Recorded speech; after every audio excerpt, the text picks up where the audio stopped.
Olá pessoal, eu sou o professor Paulo Costa e nós vamos continuar falando hoje sobre os caminhos para a independência do Brasil. Se você não viu as últimas interações, eu recomendo que você procure aí e vai assistir lá no nosso repositório.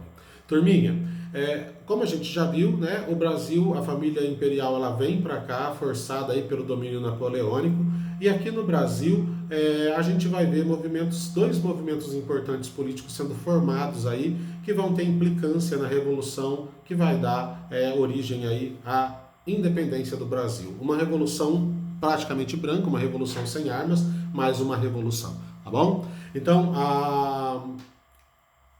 era a favor de que houvesse uma revolução republicana liberal e abolicionista no Brasil, que eu não sei se vocês se recordam, o Brasil funcionava e o Brasil caminhou durante aí mais de 300 anos sobre as costas das pessoas e dos povos que foram trazidos da África para cá, né?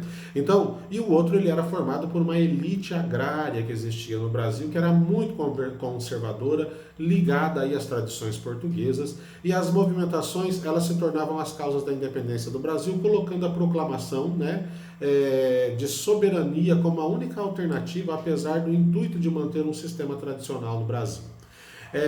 Então nós estamos vendo aí a formação desses dois grandes blocos que estavam dentro do território onde hoje está o Brasil, né? O movimento republicano e abolicionista ele ganha força por causa da insistência de D. João VI em permanecer no Brasil. A Revolução Pernambucana de 1817 ela surgiu a favor da República e contra o governo português. O movimento ele foi um movimento influenciado pela ideologia do iluminismo, né? Aquele movimento que a gente já discutiu nas nossas aulas, que estava acontecendo lá na Europa e que estava sendo implicado aqui na América também, né? A insatisfação com a permanência do D. João VI no Brasil fez com que os portugueses liderassem a Revolução Liberal do Porto no ano de 1820, né? Então toda a burguesia liberal de Portugal reivindicava, né, a instauração de uma monarquia constitucionalista, além do retorno da família real, e que o Brasil fosse recolonizado novamente. Lógico, né? As pessoas do Brasil não iam aceitar isso de forma pacífica. Então, o filho, né, do D. João VI, que foi Dom Pedro, foi deixado no Brasil na condição de príncipe regente e para conduzir uma eventual aí separação política, né? As pressões que começaram a acontecer aí contra o controle de Portugal ficaram bastante acirradas e começaram a crescer muito na colônia, né? E a metrópole passou a exigir a volta de Dom Pedro, né? Ou seja, o príncipe teria que voltar e a resposta teria que ser dada para Portugal até o dia 9 de janeiro de 1822, que ficou conhecido como o Dia do Fico. Por quê? Porque surge nessa época aquela frase: se é para o bem de todos e felicidade geral da nação, diga ao povo que fico, né? E iniciou-se um esforço político muito grande aqui no Brasil por parte dos ministros e dos conselheiros de Dom Pedro para que permanecessem os vínculos com Portugal, mantendo um pouco, né, da autonomia para o Brasil, mas que existisse um certo vínculo com Portugal. Eles queriam uma independência sem traumas, né? Mas as críticas ao colonialismo, as críticas que elas se tornavam insustentáveis. Então, Dom Pedro, ele viu, né, ele ficou bastante pressionado aí para oficializar um rompimento definitivo, o Brasil de um lado e Portugal do outro, né?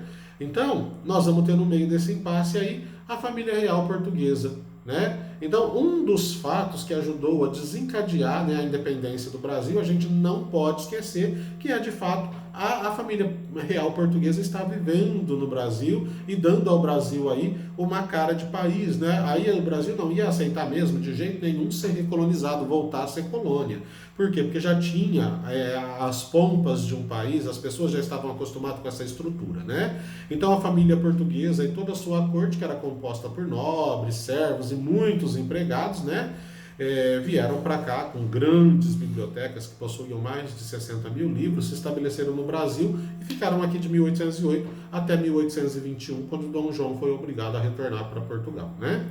E ele voltou porque o fim do período napoleônico acabou colocando ordem ali.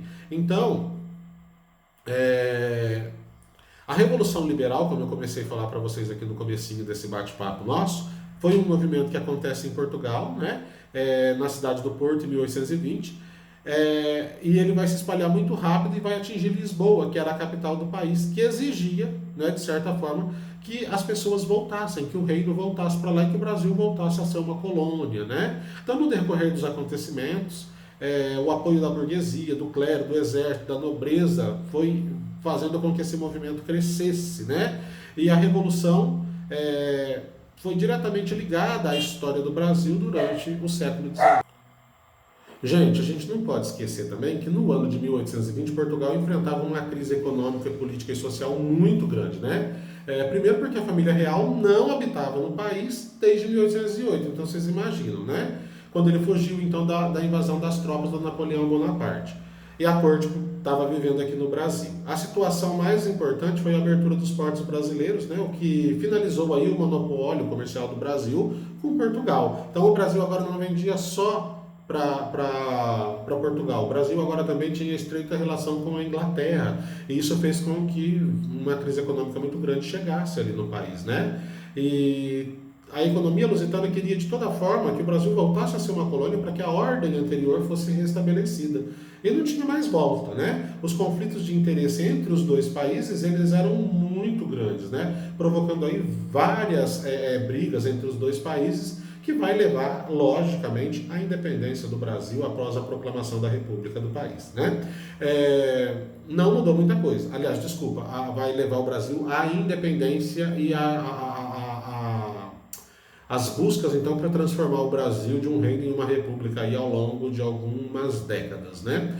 Não mudou muita coisa o governo português, por quê? Porque o Brasil não aceitou mais essa condição de deixar de ser aí um país que governava junto com Portugal para voltar a ser uma colônia, né? Então, Dom Pedro I, ele em 1831, né?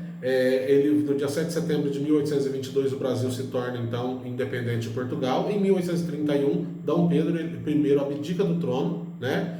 E aí o imperador volta, né, por questões políticas para Portugal, para tentar pôr ordem, né, na sucessão portuguesa ali, no ano de 1826, porque Dom João VI falece, né? E algumas desconfianças aí do Pedro I tenta unificar o Brasil com Portugal, possivelmente com o Reino Unido, né, igual ao de 1815, mas não rola, né, não vai acontecer. Então eles não conseguem transformar esse reino e o Brasil acaba se dividindo de vez aí de Portugal. Um abraço para vocês, a gente volta a falar dessa história do Brasil daqui uns dias.